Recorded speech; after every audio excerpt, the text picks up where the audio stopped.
Welcome back. I've settled on a name.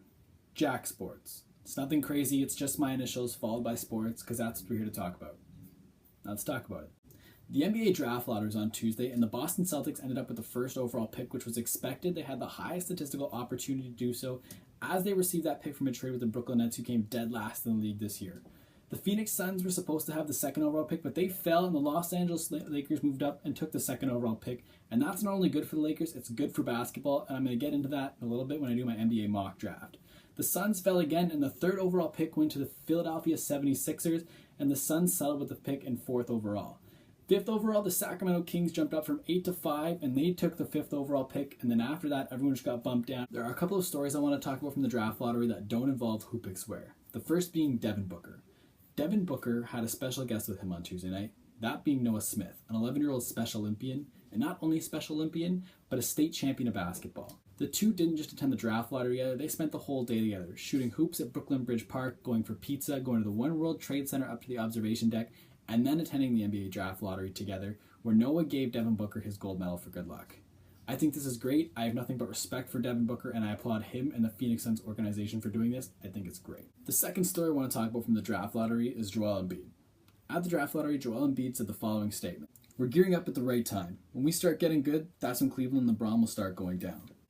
I heard that statement and I thought about it for a little while. It's a bold claim, but I figured, you know what? 5 years down the road, LeBron might be on the decline by then, and at that point, the Philadelphia 76ers should be a very solid team.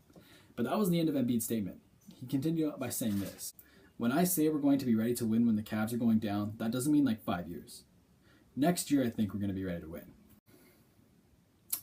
When he says win, I really hope he's talking about winning a game, because there isn't a chance that the Philadelphia 76ers will be winning the NBA title next year.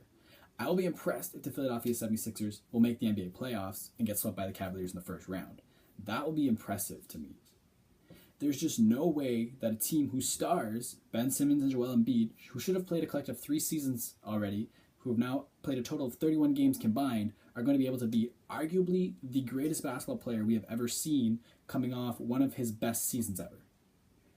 Confidence is important in sports, but overconfidence can be detrimental. Former Seattle SuperSonics star Ray Allen wants the team back in Seattle. He posted this picture with the following caption on Instagram: "Seattle has grown so much since I was last here. What a great city. I had some great memories not too far away from the hashtag Space Needle. I still can't believe there's no basketball in Seattle. The city is too great not to have a hoop squad. Come on, everybody. We need to rally and bring the NBA back to Seattle. Let's make this happen, people. The NBA misses traveling to Seattle, and I know I certainly do. Hashtag bring back our Sonics. Hashtag Key Arena. Hashtag Seattle Center." You know what? I'd be okay if the Seattle SuperSonics came back to the NBA. When they left the first time in 2008, it was because the SuperSonics ownership group couldn't come to an agreement to have arena expansions publicly funded for around $220 million. And when they couldn't get the funding, they sold the team to Oklahoma City, and it moved the following season. I think it'd be great to have Seattle back in the NBA. They have great fans. The Seattle Seahawks and the Seattle Sounders have huge followings. One thing to note, though, with the Seattle fan base is they're great when you're winning. The Seattle Mariners have rated the worst sports fan loyalty according to the Sports Fan Loyalty Index. So Seattle will reward you as a fan base if you have a good team. We had some pretty interesting news come out about Tom Brady this week. His wife, Gisele Bündchen, was on This Morning on CBS promoting her new book when she said that Tom Brady had concussions this year. She did not only say that he had concussions this year, but she went on to say that he has concussions pretty much we don't talk about it. Gisele was alluding to the fact that Tom Brady has had multiple concussions that date back further than this season. That is big news, considering Tom Brady's last official concussion was 2003, and his last injury was 2008. Now, this story can go down 2 completely different roads depending on how it plays out. If Tom Brady's been hiding the fact that he's had concussions from the New England Patriots and playing anyways, that's on him and that's his own fault.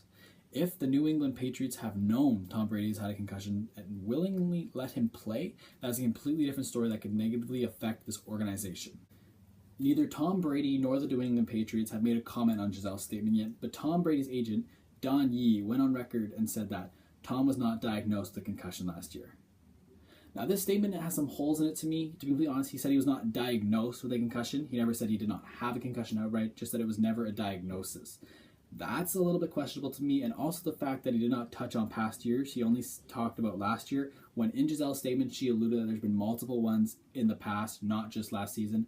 I'm interested to see how this plays out. It wasn't as big a story as I thought it was going to be. I think it's going to become a bigger issue this upcoming season. Every time Tom Brady takes a hit, I guarantee you these comments are going to come back up, and he's going to be under massive scrutiny all of next year. Some pretty big news out of England. The FA, the Football Association, the governing body for football, or soccer, in England, came out and said they will now be retrospectively handing out punishments for diving. That means if you were diving this season, you can be affected and have a suspension happen to you next season. The diving will be assessed by a panel of 3 judges, an ex-player, an ex-manager, and an ex-referee who will all evaluate diving incidents independently, and if the 3 of them conclusively say that this player manipulated the ref's decision, they will be handed a 2-match ban up for the upcoming season. The diving that will be analyzed are ones that led to red cards, penalty kicks, or were one of the 2 yellow cards that result in a player being kicked out of the game. Additionally, if you were affected and you received a card for someone diving, that card will be rescinded by the FA. It will no longer be on your permanent record. Personally, I think this is great for the game. I think diving is a dark cloud that hangs over football, and if they can eliminate it from the game, it's only going to benefit it. I think it could help it grow in North America. The main segment for today's episode is my NBA mock draft. With the first overall pick in the NBA draft, the Boston Celtics will select Markelle Fultz. He's the most NBA-ready player this year. He's an absolute force on offense. He's a good passer. He thinks that he's going to have great chemistry with Isaiah Thomas. Isaiah Thomas has also said that he thinks him and Fultz would thrive together. He's going to be taken by Boston. No surprise here. With the second overall pick in the NBA draft, the Los Angeles Lakers will select Lonzo Ball. Lonzo Ball wants to be a Laker. He's not working out for any other teams other than the Lakers. His dad wants him to be a Laker. He grew up in Los Angeles, played college basketball in Los Angeles, and it's his dream to play here. It's clear he's said himself he would rather go to the Lakers than be picked first overall, and I think this is going to be great. Not only for Lonzo because he gets to play exactly where he wants to, it's going to be great for the Lakers because they're going to sell tickets, they're going to sell merchandise, and I personally think they found the future of their franchise in Lonzo Ball. They are ready for him. I don't know if you noticed, but they moved D'Angelo Russell to the shooting guard and tinkered with him on the shooting guard a little bit this year, and I 100% believe that that was in order to prepare for the event in which they would be able to select Lonzo Ball. This is also good for basketball. People are going to be interested. They're going to be tuning into the Lakers. The Lakers is the biggest brand in not only basketball, but one of the biggest brands in all of sports, and having them a main focus next year is going to be great for basketball and drive viewers to TVs to tune in to watch the Los Angeles Lakers and Lonzo Ball. With the third overall pick in the NBA draft, the Philadelphia 76ers will select Jason Tatum.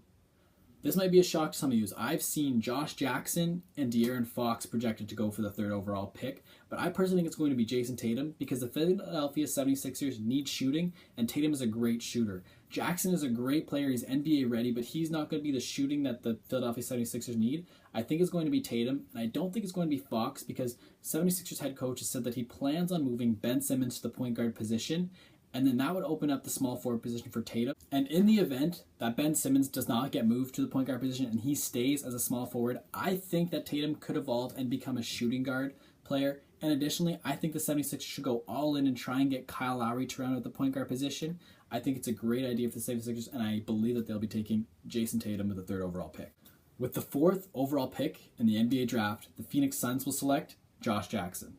This is a no-brainer. He's NBA ready. He's got great size. He's a fantastic defender, and he's good on offense. He's going to be fit great into Phoenix.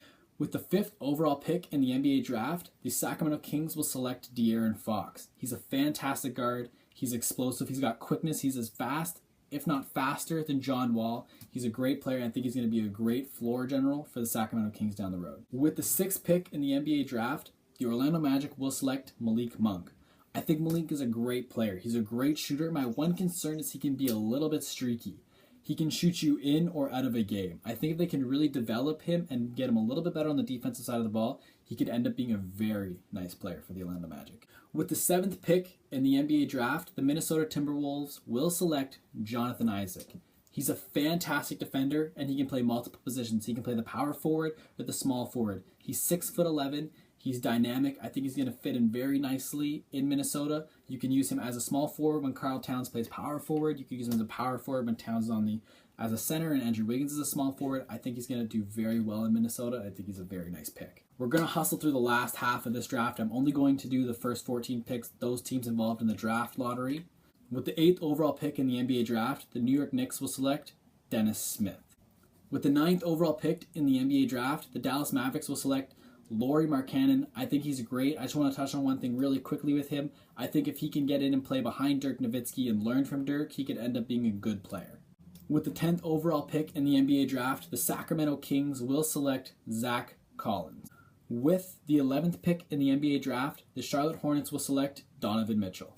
With the 12th pick in the NBA draft, the Detroit Pistons will select Frank Ntilikina, the prospect out of France. With the 13th pick in the NBA draft, the Denver Nuggets will select OG Anunoby. With the 14th pick in the NBA draft, the Miami Heat will select Justin Jackson. Thank you for watching the second ever episode of Jack Sports. I really appreciate you taking the time out of your day to watch this video. Please like, share, and subscribe, and let me know in the comment section down below who you would take in the NBA draft if you had the first overall pick. Thank you once again, and I'll see you next week.